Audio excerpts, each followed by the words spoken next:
We'd like to welcome everyone to the Herrin Area Historical Society for our historic lecture series that we put up. We're glad that you came to be with us today. We have people who will be doing all the introductions in a little bit. My name is Phil Stucker. I'm the president of the HAHS. And we have some of our officers here. So if you're an officer, kind of stand up, raise your hand. The vice president back there is Cookie Goodwin, and Treasurer Carl. And Gordon Pruitt is our board member, and Cheryl over here, our publicity chairman, and Debbie over here, our membership chairman. Oh, I got something for you.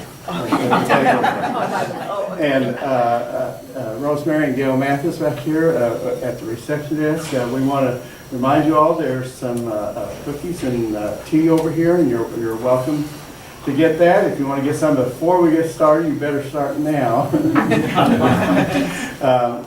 We're going to have some books for sale later, and I'm going to introduce Cheryl right now, and she's going to come up and do her part, and then the program will follow on after. And we want to thank you for filming for us all the time. You're welcome.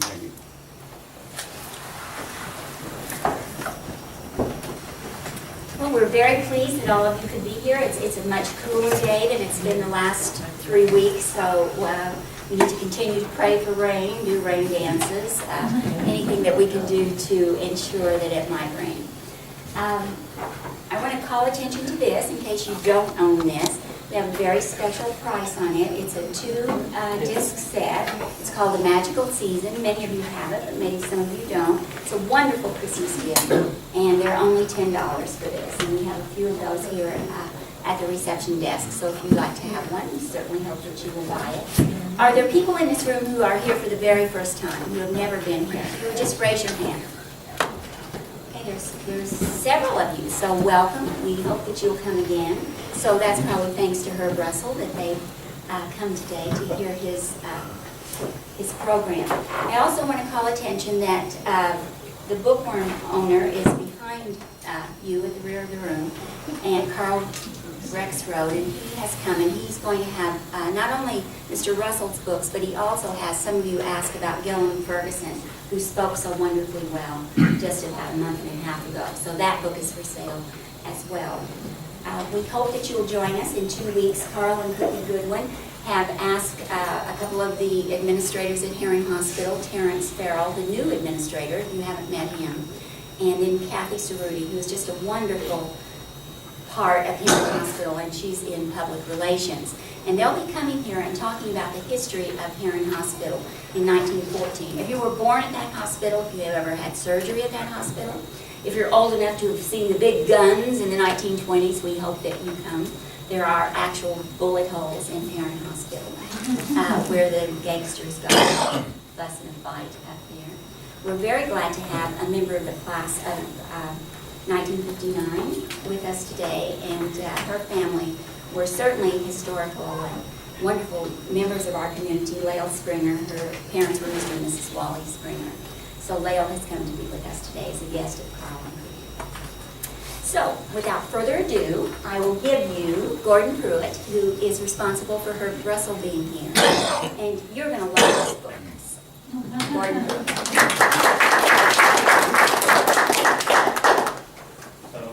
A native of Strasburg, Illinois, Herb Russell is the former executive director for college relations at Johnny Logan College. He's a literary scholar and Southern Illinois historian who's been a teacher, editor, and a writer. He is an authority on Edgar Lee Masters, the Northern Illinois poet, with 2 books to his credit, the first of which appeared in 1977, and he's the editor of a Southern Illinois album.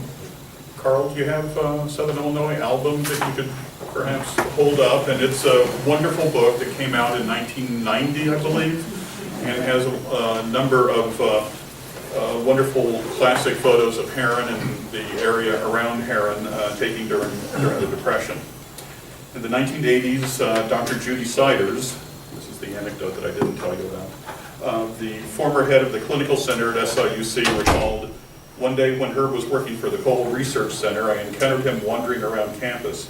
He told me that he'd been sitting at his desk trying to write promotional material about coal, but the only thing he could think to write was, eat more coal.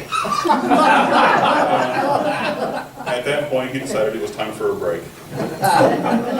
Then in 1995, he edited Doc Pearl's striking photographs of coal mining in southern Illinois, or his Southern Illinois coal portfolio. In the late 90s, as an employee at SIU Press, I recall there were discussions on a revised or second edition to the classic Land Between the Rivers.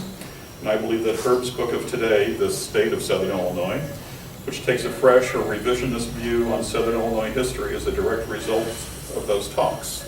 Ladies and gentlemen, Herb Russell.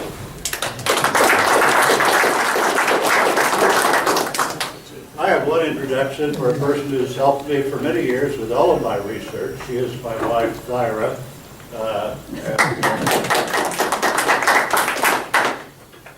If you have to choose a spouse by vocation, choose a librarian. They're all very, very useful people. This is the book, The State of Southern Illinois. It looks like this. It has a gorgeous photo, and I think, even though they tell you never to pass around something while you're talking, I'm going to pass it around anyway. Do just take a look at it and pass it along. The state of Southern Illinois, according to me, is the southernmost 28 counties of Illinois. This is basically Salem South to Cairo. This was the historic Egypt area in the pre-Civil War days. And it was basically any place south of the Baltimore and Ohio Railroad, or modern-day U.S. Route 50.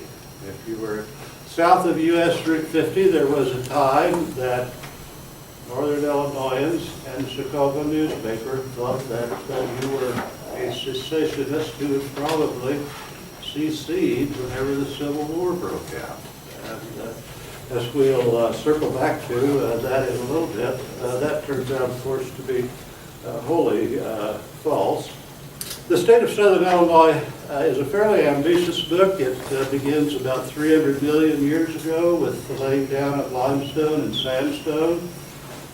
Gets into the formation of coal, why some coal has a lot of contaminants like sulfur in it, and to make a complex story simple, coal that is covered by an impermeable layer of rock that protects it from seawater is low sulfur. Coal that is open to seawater has a high amount of sulfur in it.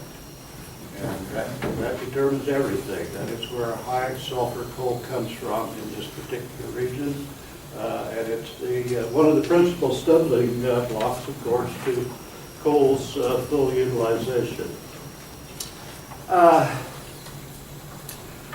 I found one of the most interesting parts to research was that of the Illinois glaciers. And they determine everything that happens or does not happen. Some 300 million years ago, we had glaciers beginning in Canada. They came down, and the most important glacier in this part of the world was called the Illinoisan because it covered nearly all of Illinois.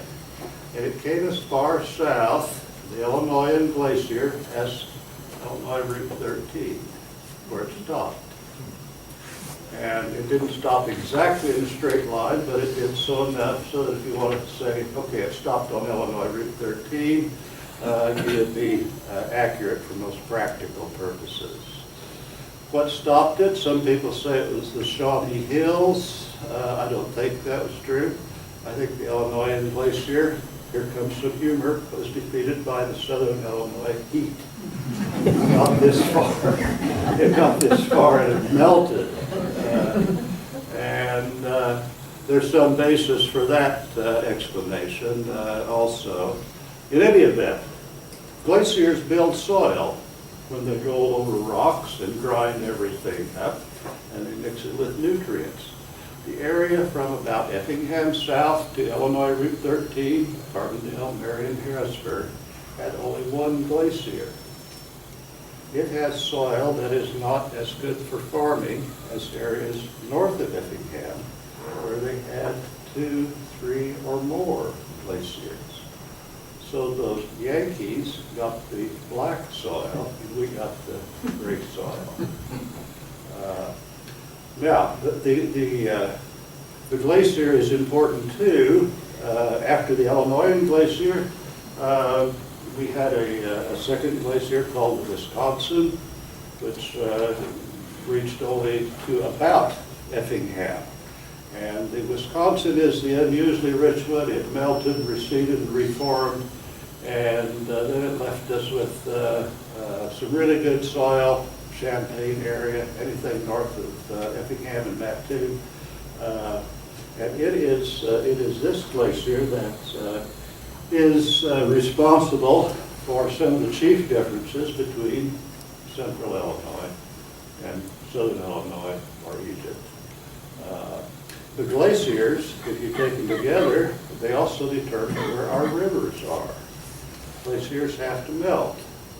Each of the two we've mentioned here were about a mile high. That's very, very tall if you think about a line of ice a mile high. When they melt, the melt water, that's its name, carved out the Mississippi River where it goes. It carved out the Ohio River where it now goes. It created the Illinois River. When the second glacier, the Wisconsin, melted, it created the Embraw, the Little Wabash, and the Big Muddy, and what else? Oh, the Saline. So we have the glaciers determining the quality of our soil, where we have good soil, where we have really good soil. Because it did stop out here at Illinois Route 13, it left us with the Shawnee Hills, the beautiful chain of rocks that runs from Cave-In Rock over toward Alto Pass and Pomona around in there, where it encountered a different set of rocks called the Illinois Ozarks. And they look about the same, but they're 50 million years older. And the Illinois Ozarks run parallel to the Mississippi River. All of this is explained in detail in the book. It's written for really anybody from junior high on up. For me, it was the most interesting part to research because topography and geology and what's on the surface pretty well determine what happens to the people who live there. And I find this fascinating. This same geological phenomena brought us some of the most interesting plant species. As you probably have heard, when the glaciers came down, they brought us northern plant species. We already had southern plant species. We had eastern plant species. And so we've established a vast array of plants. And of course, animals like a wide variety of foods in their diet. So we have some of the greatest diversity in life forms from Route 13, let us say, down to K Road. We've been around for an awfully long time. Some of you I know collect arrowheads. The book explains, according to the most recent knowledge, how Indians came to be in southern Illinois. So far, the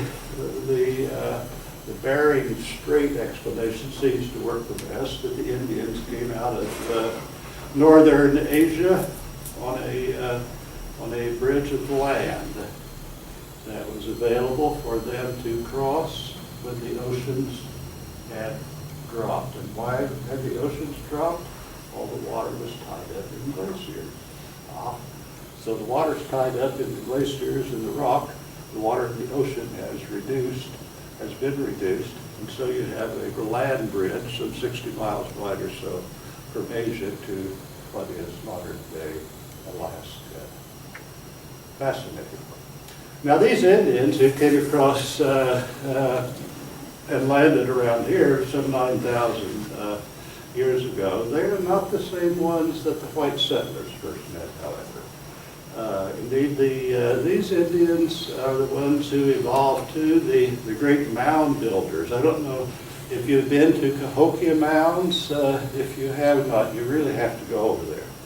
Cahokia Mounds occupies a space of about 16 acres wide at its base. It's 100 feet high. And it is headquarters for a society that stretched from the Gulf all the way to the Great Lakes.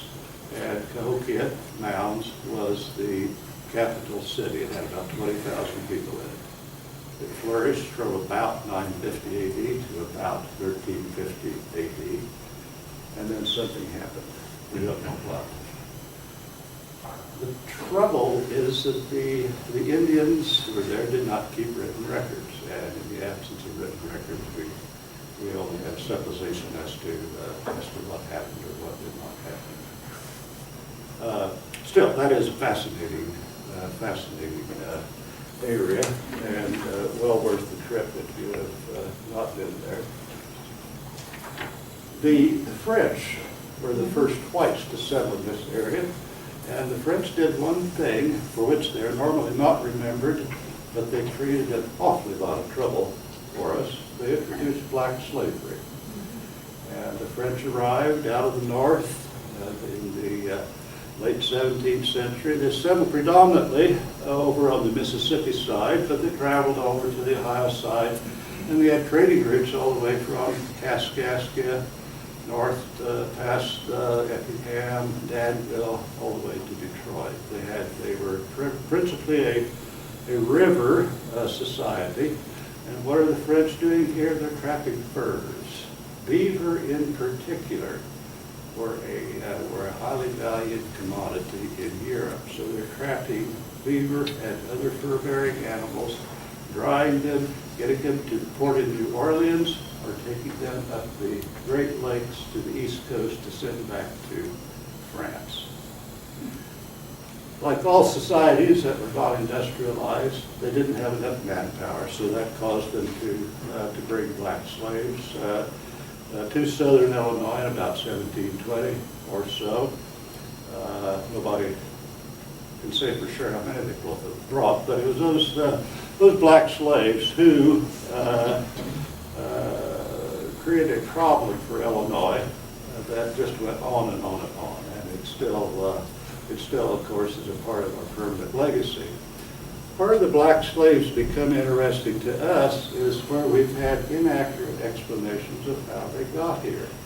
One popular mythology says that early southern Illinoisans came from the south, this is inaccurate, and brought their slaves with them.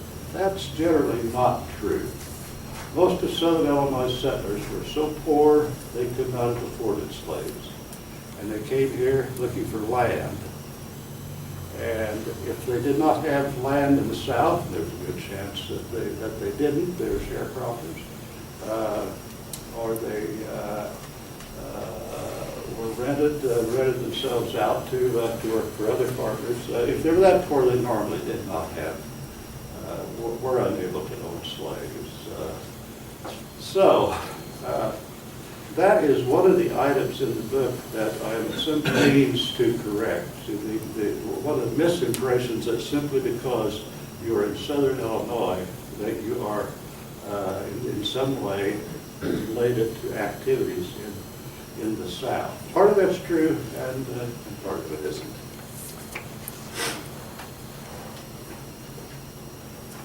The weak spot of my book and the weak spot of a lot of Illinois research are the Indians who were here when the first white people arrived. There's about a 50-year period from the end of the Revolutionary War in 1783 to the last Indians left Illinois in 1833. That 50-year period is fuzzy. It's this period when we have a lot of white mythology about Indians, a lot of inaccuracy.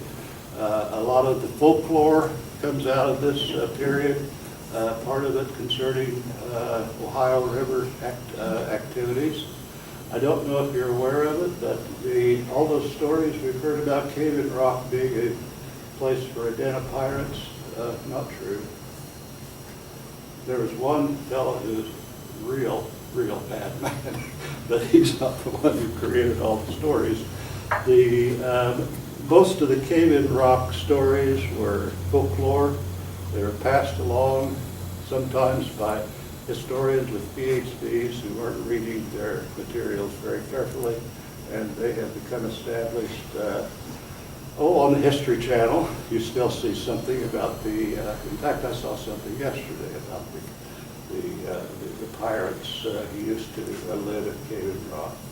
Everything after 1803 and pirates at Cave Rock is false. Whatever you've heard is wrong.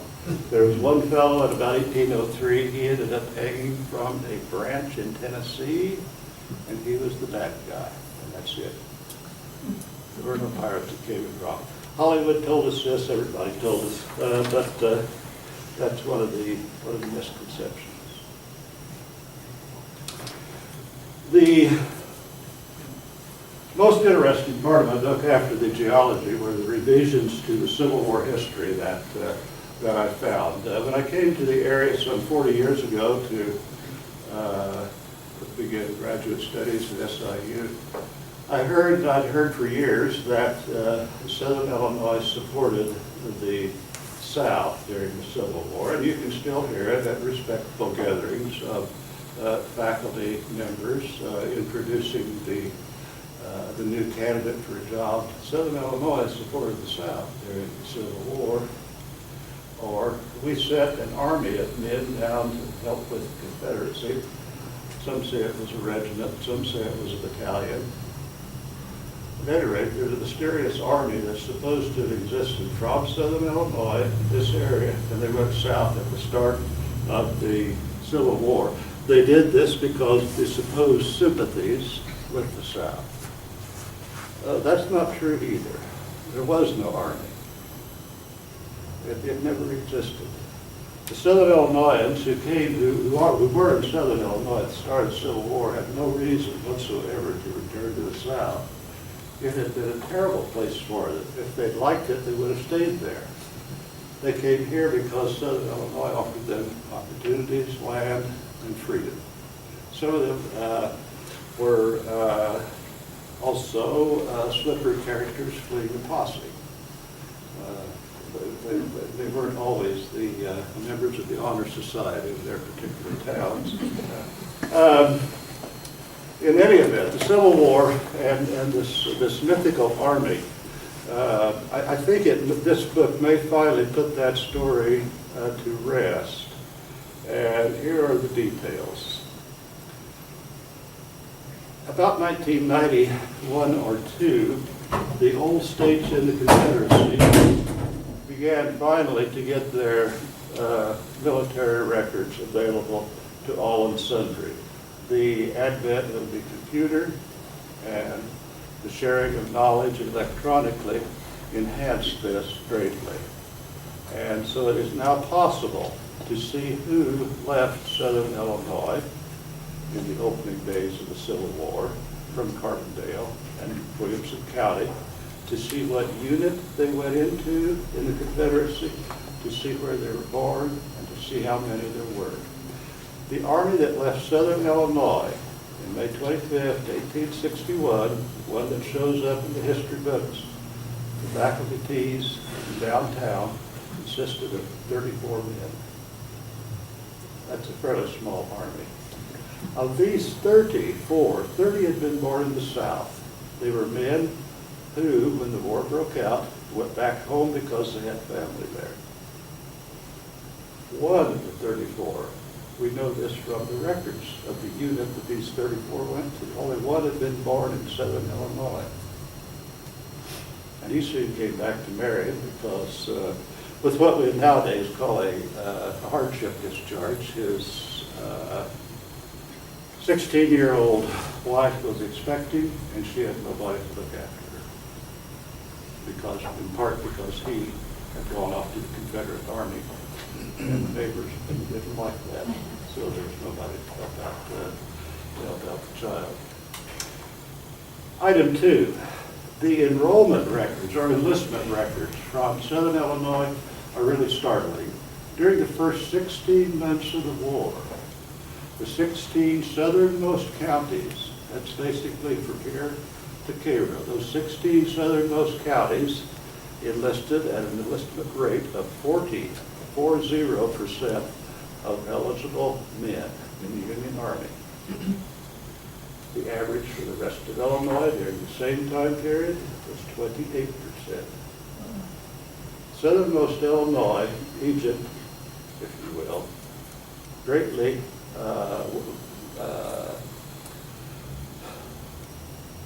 term I'm looking for.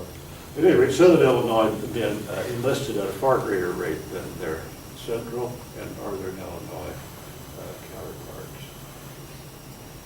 Now, one of the reasons why this Army of Southern Illinois, the mythical army, came to enjoy such currency is because there were a group of men from Marion, about 24 of them, and they met shortly after the beginning of the Civil War, and they met in a tavern on the Marion Square, and they agreed to secede. We know who these men were, courtesy of the records that are now freed up from the South. There were 12 men who drew up a resolution to secede. 11 of them voted for it. Okay, we have 11 barflies in the Marion Saloon that voted to secede. A few days later, the very Republican Chicago Tribune, Southern Illinois was entirely Democrat, by the way. Everybody's a Democrat except for a few days. A few days after the barflies in Marion, all 11 vote to secede, the Chicago Tribune says on page 1, the people of Williamson County voted to secede. Well, now, you can't vote to secede if you don't call the election, and this is obviously wrong. But the northern newspapers, and the Chicago press in particular, after the war began, would search all of Egypt's newspapers for proof that the Democrats in control of southern Illinois were indeed the undependable secessionists that they've been hearing about. And every now and then something came along to feed that. There would be newspaper stories out of Cairo or Chester or maybe Golconda, and by doing what we would nowadays call cherry picking, where you pick the stories that support what you want to show, the northern press could prove that, in fact, anybody south of the Baltimore and Ohio Railroad, U.S. Route 50, was a secessionist that was itching to secede, go south, and help the Southern Army. This is a complete turnabout from what we have heard. And what we've been able to get at, a key term in all of this, are what researchers call primary materials. We are able to get access to the Confederate records. We're able to get access to courthouse records. We're able to get better copies of everything. You know, in the old days, a half century ago, if you were a scholar and you wanted to do research, you had to get in your car in the summer when you didn't have classes and drive out to California or Pennsylvania or Ohio or wherever and dig through a library. That's all changed. It's all changed. So we simply have better data. What we've been able to do with the better data is put to rest many of the folk stories that have been functioning as history. We've also had about 30 years of inactivity on serious, I will say serious scholarship, in which scholars, professors have quoted professors instead of doing the digging they should have been doing. So let's pretend you're trying to get tenure over here at SIU and someone important says that Southern Illinois was full of secessionists and he's on the committee that determines whether you get tenure. You're probably not going to contradict him, and it would be unwise for you to do so. Our institutions are politicized, whether we want to say they are or not. We know they are. John A. Logan is, SIU is. Individual departments are. And this has not contributed to getting to factual accounts of history at all.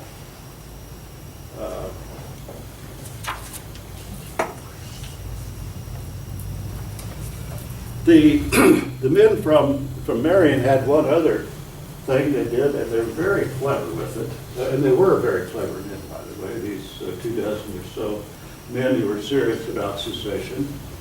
They went over to Carbondale, and they called a meeting among themselves, and then they went to Carbondale. They rented a hall in Carbondale without telling the Carbondalians that they were renting the room. While the secessionists were in Carbondale, they held a meeting like this one, about this size, and the person in charge said, "How many of you people want to secede?" Everybody wanted to. They gaveled it in order. They let the newspapers know that the people of Carbondale had voted to secede. We went to Murfreesboro, and they did the same thing. They went to Vienna, and they did the same thing. The Chicago Tribune says, "We knew it." All those people down in southernmost Illinois, Egypt or Little Egypt or whatever you want to call it, they're all rabid secessionists, and they're in the mood to secede. They cannot be trusted. Okay, now come to my favorite story. John A. Logan. John A. Logan, very brave man. Very lucky to be alive, but very lucky to live through the war. A good organizer, excellent politician. But there is a persistent story, and maybe the largest instance of folklore, that John A. Logan saved Southern Illinois from secession with an August 19, 1861 speech on Marion Square. This is pretty much an article of faith. As soon as I began working for John A. Logan, 26 or 7 years ago, I'm now retired, I heard that over and over, that John A. Logan saved Southern Illinois from secession with his August 19, 1861 speech on the Marion Square. That's not true either. The only way he could have saved Southern Illinois from secession was if he had had an army in that audience waiting to go south with him. That army didn't exist, but there was somebody very close to John A. Logan who admired him greatly, who led us to believe that perhaps it did. Now, who could that possibly have been? Well, it was his wife, Mary, who wrote books about her husband and said that, well, she admired him greatly. He was older, he was wiser, he was dashing, he was handsome, he was brave, he had everything going for him. At any rate, she held her husband in idolatry. I think that's the right word. And she, among others, said that Logan had saved Southern Illinois from secession. You see, this is kind of useful politically. If you're of the World War II generation, this is like creating Audie Murphy, right? All of a sudden you have a hero who's stronger than the enemy, and you need those people. So Logan, but if we look at the facts, if you just look at the calendar, on August 19th, when John A. Logan made his speech to perhaps 2,000 people in Marion Square, the Union Army had already controlled all of Southern Illinois with 4,000 or 5,000 men in Cairo alone, and other soldiers up and down the Illinois Central, over on the Mississippi, on the Ohio, and on the East St. Louis waterfront. By the time John A. Logan finally decided he was ready to fight for the Union, to declare for it, the Union Army was already in control of Southern Illinois. John A. Logan couldn't have saved Southern Illinois from secession. The Union Army was already there. By the time Logan made his speech, the 34 men who were serious about seceding, remember those 34 men, they went south, they'd been in their Tennessee regiment for 86 days. And General Grant and Captain Grant had already sworn in a regiment of Southern Illinoisans at him. The Civil War regiment consisted of 10 companies. A company in the Civil War was 100 men, not the 200 or so that some of us experienced in later times. But a Civil War company was only 100 men. So if you have 10 companies, with 100 each, you have a Civil War regiment of 1,000. So on the day John A. Logan saved Southern Illinois from secession, The Yankees were already in control, the Northern Army controlled the area. The people sincere about secession had been gone for nearly, how many weeks? X number of weeks. And it would have been impossible. It simply did not occur. What this means, of course, is that Southern Illinois is far less southern than we always thought. And indeed, if you think about it, some of the chief influences did come out of the north. Certainly, for openers, the French came down out of the north when they came into the region through Montreal and St. Lawrence Seaway. Of course, the Glaciers came down out of the north, and the Union Army came down out of the north. When Illinois and Southern Illinoisans looked for models about how to treat people, let me give you a good example. Johnny Logan is remembered for establishing in 1853, when he was in the Illinois legislature, black laws that were designed to keep black people in 1853 from settling in Illinois. But Logan is described by historians as being a typical Southern Illinoisan. He's a rabid racist, hates black people. Well, Logan was not even second. Before John A. Logan of Southern Illinois enacted this law keeping black people out of the state, Iowa and Indiana beat him to the punch in 1851 and 1852. The moral of this story, when Illinois and Southern Illinois have looked to models on how to behave politically and socially, that's all just about them look to the east and the north, as to the south. And you'll say, well, what about all those Confederate flags I see running up and down Route 34 on the big trucks? So, yeah, they are there, that's true. But overall, the region just does not have the region does not deserve the folklore that's been sent its way. The unfortunate thing about Southern Illinois is when outsiders think about the region, all they can think about is the civil rights era in Cairo. It's still true. When Northern Illinoisans think about racism, they send a reporter down to Cairo. He or she will obligingly discover yet another underground railroad, or tell you they have, and that here's another hidey hole for the Underground Railroad. And yet, we know, according to the census figures for the last two censi for the federals, that the most segregated city in Illinois is Chicago. How did they do that? Through zoning laws. You simply establish dollar amounts for houses that people other than affluent whites cannot meet in a given suburb. I see some doubt about that, but it's true.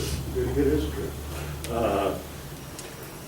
The Chicago press has not been very honest about this. It either ignores its own segregationist behavior or downplays it.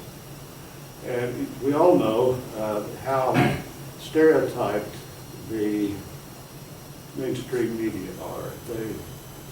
They never look for problems in their own backyard. An example. When Abraham Lincoln broke out the military draft in 1863, there were draft riots all across the country. Men did not want to be drafted. New York City had the worst.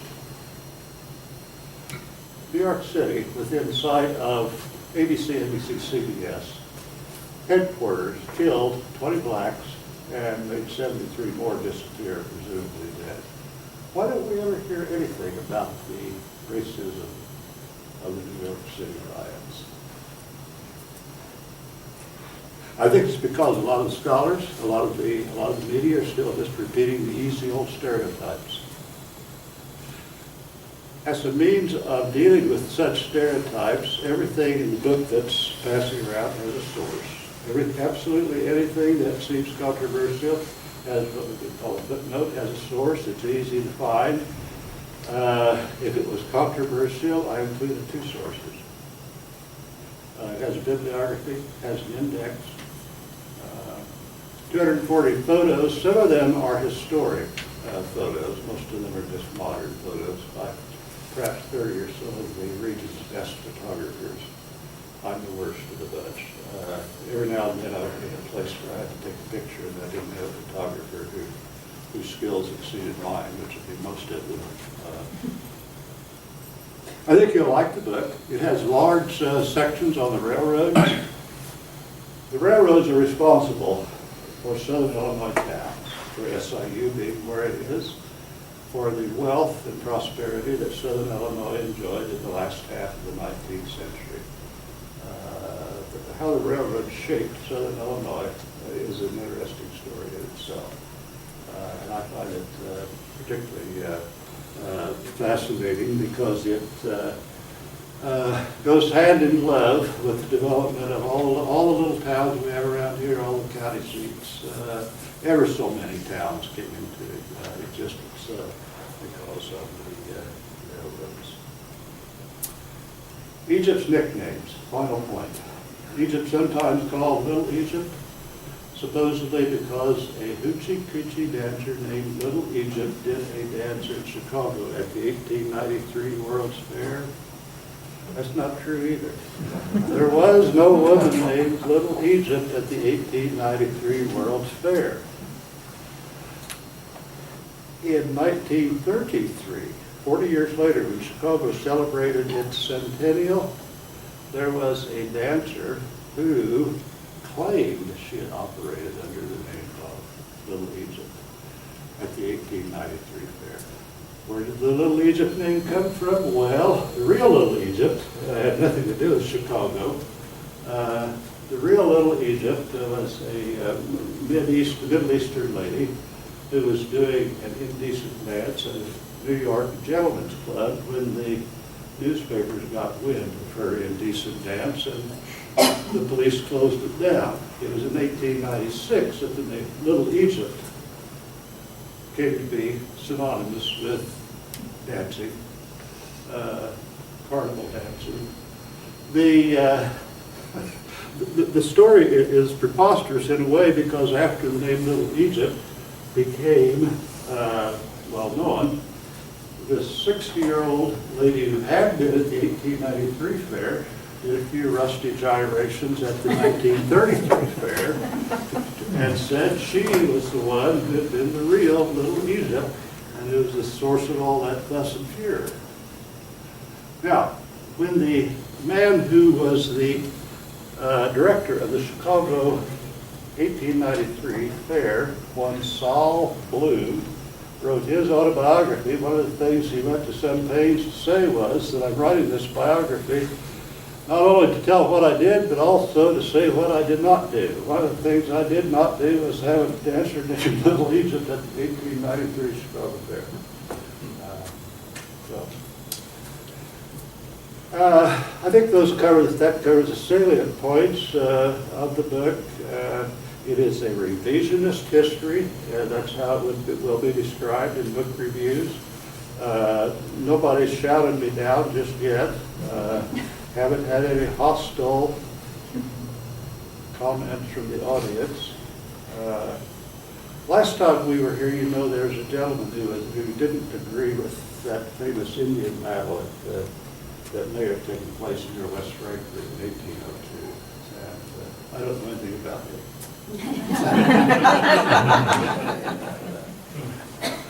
Anyway, questions? What was the origin of Little Egypt? You said it's not the dancer.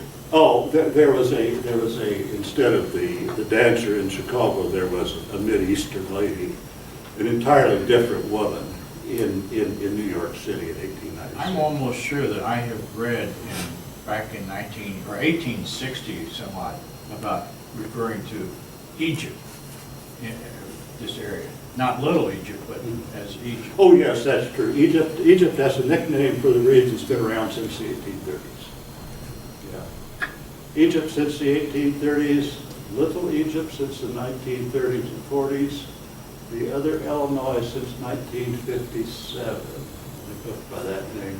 And of course, many of you are familiar with land between the rivers, the 1973 Columbia Study Press. The region has 4 nicknames. Has a movable northern border. I positioned it on Route 50. Some people say Egypt goes as far north as Effingham, as far south as been, but for purposes of this book, it's the 28th southernmost counties. Okay.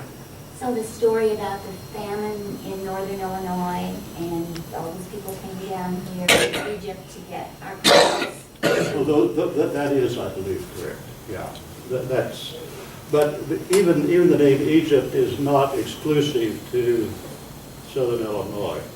There are places on the East Coast and also in Kentucky who were known as Egypt before southern Illinois was Egypt. Any place that had food stocks when the surrounding area experienced a famine was known as Egypt, as based on the Bible, of course, and the well-known story. But there's an Egypt in, I don't know, Connecticut and New Jersey, and so that name may well have come this way with western migration and then just been applied. I don't have any new info about the naming of Egypt. Were you able to find anything about how the origins of the cities of like Cairo and Karnak and Thebes and so forth? No. Was that a coincidence, or was it already known as Egypt before those cities were started? I don't know. Somebody in this room does. I don't. Yeah, Well, I was just going to say, do you think that Southern Illinois will ever secede from Chicago?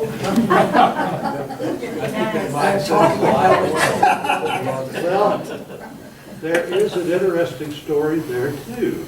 As you know, Southern Illinois has never really filed papers to secede. This is kind of an interesting story. Back when the seat of government was in Kaskaskia and Vandalia, and most of Illinoisans lived in southern Illinois, the people who were in northern counties did file papers to secede.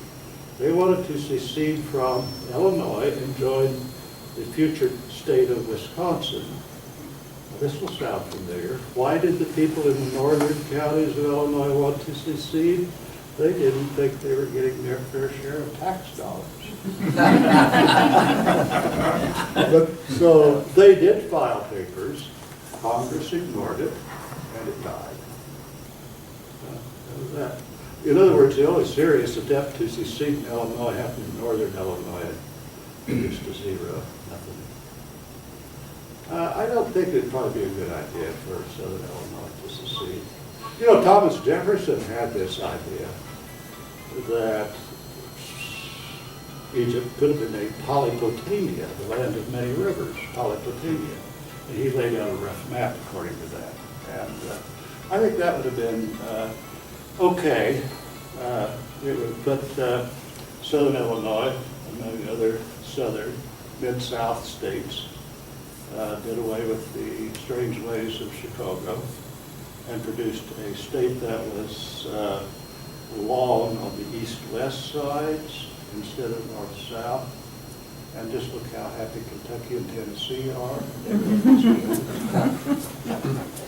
Your version of Winkley County Massacre, is that anywhere in the book regarding the person who wrote the book and what you assume that occurred?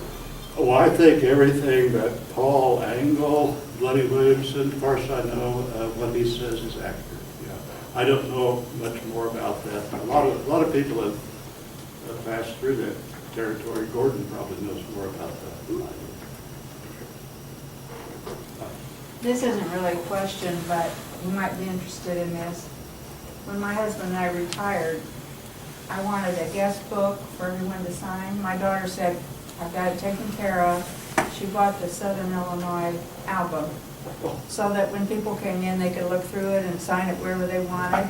Okay. And that one elderly gentleman showed me the picture of the child plowing with the horse. Yeah. He said, that's the way I plowed when I was a kid. And so we've enjoyed it.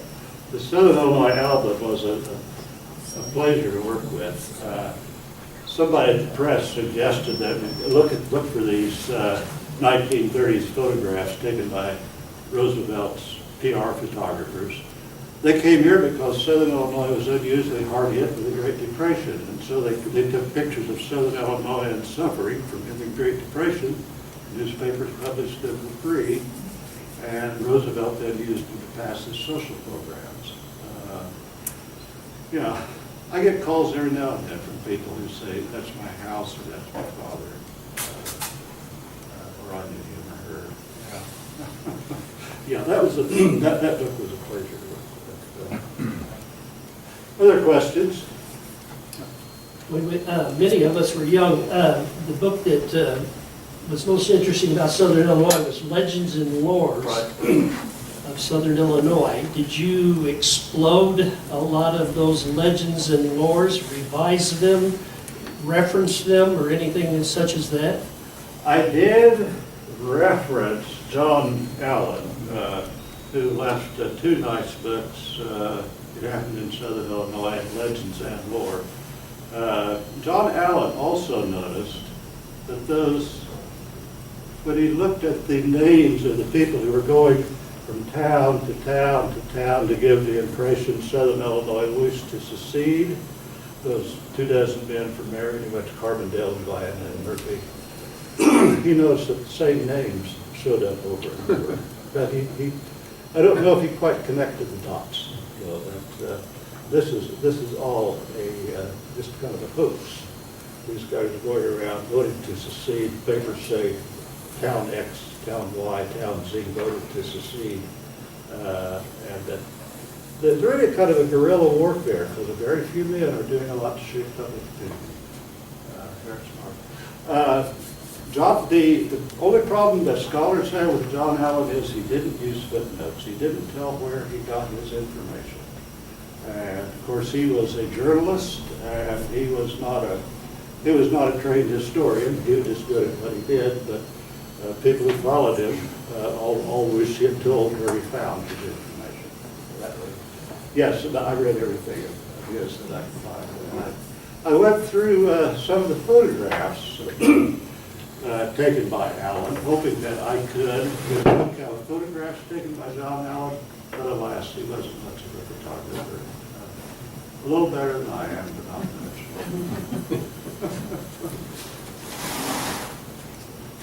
Yeah. What are your favorite books on Southern Illinois history, and what great book on Southern Illinois history has yet to be written?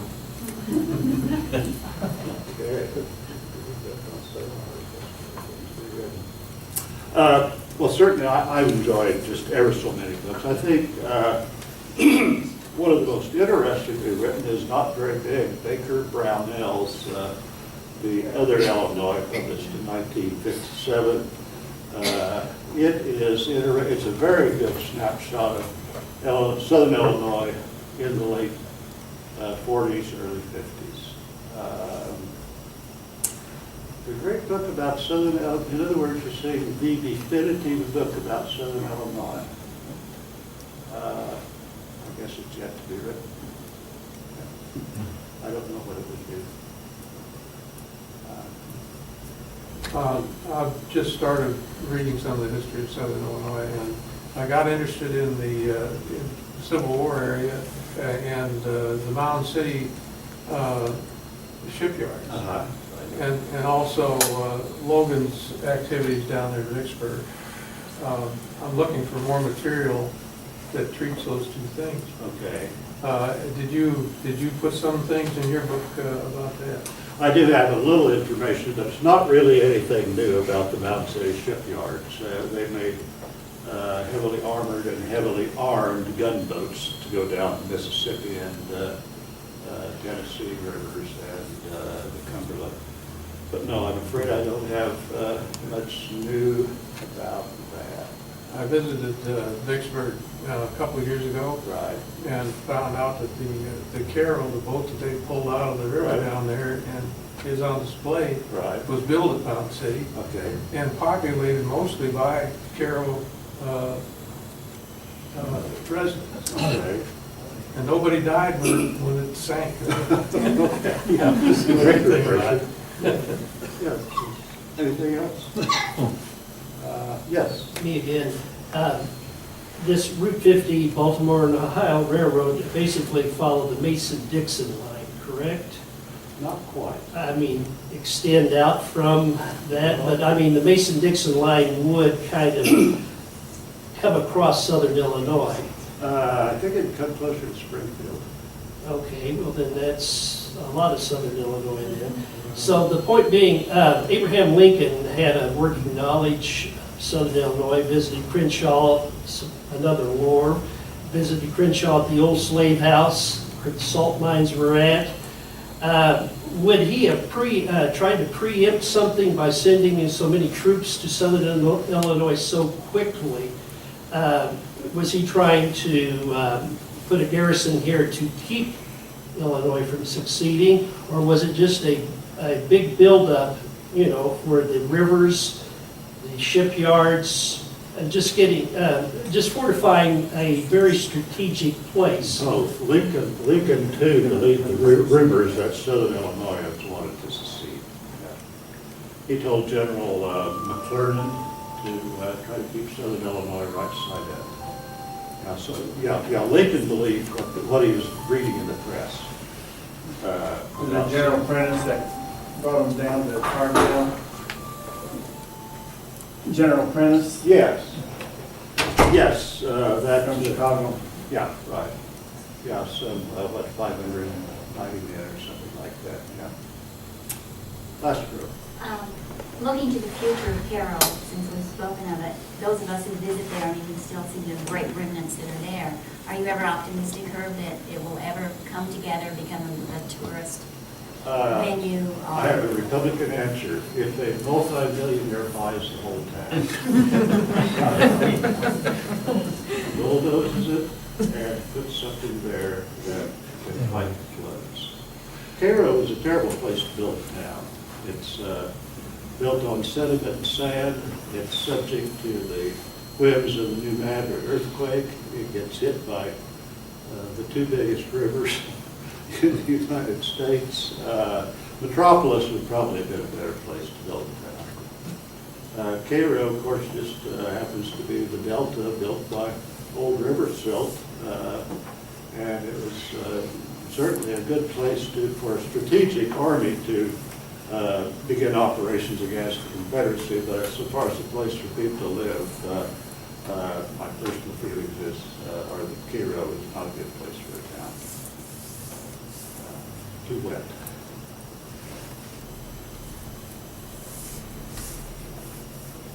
What are your thoughts?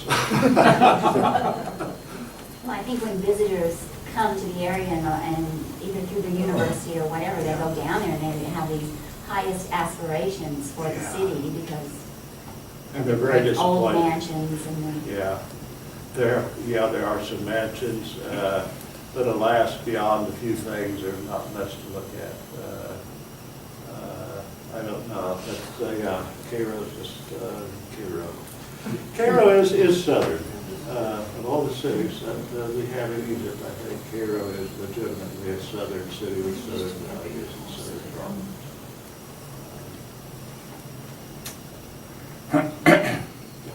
May I make a suggestion? Yes,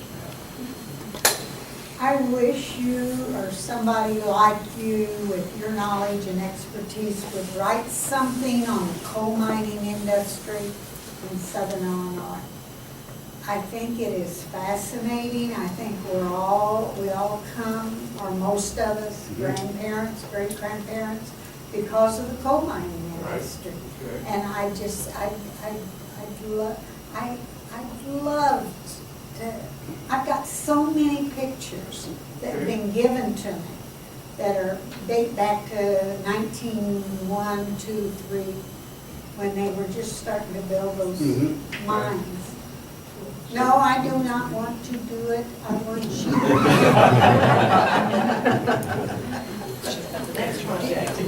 Do you want to do it? Let me sleep on it, we'll talk about it. Give that one a maybe. I'm between projects right now.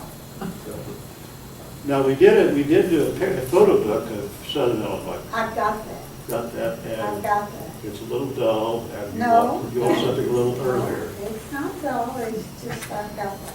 What I guess you're asking for, the pre-industrialized, photos of the pre-industrialized coal mining in Illinois. I'm just wondering if we had enough good pictures. You'd be surprised what I got.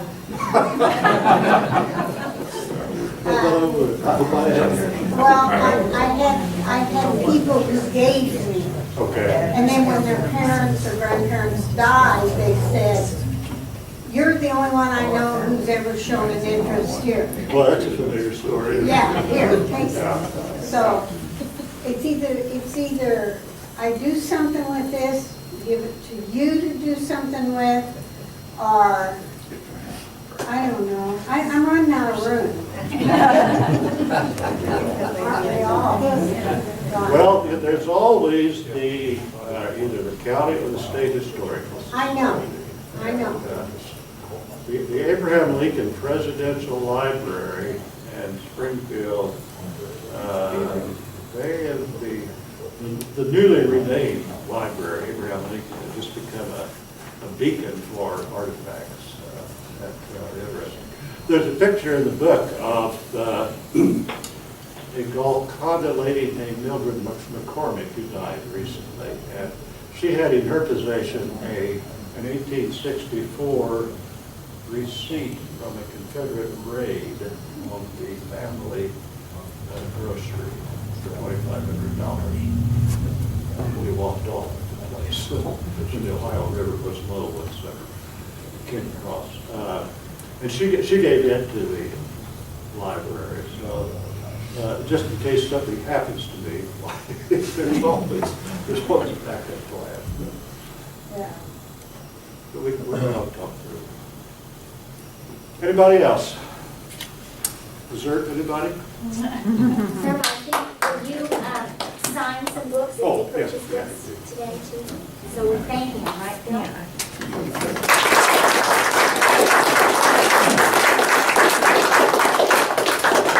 We want to invite everybody for some refreshments and hang around and make new friendships or talk to some old friends and discuss the history of the area. Do you have any ideas for us? Thank you all for coming. I'll see you outside.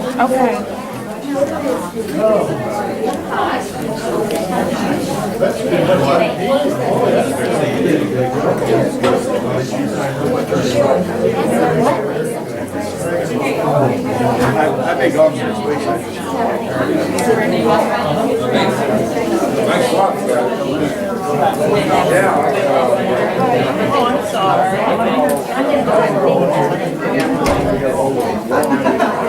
Unless you, you're gonna do it for me. Oh, nice. I was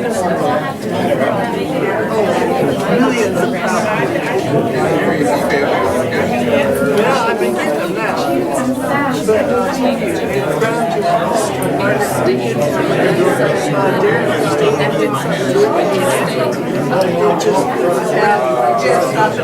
Just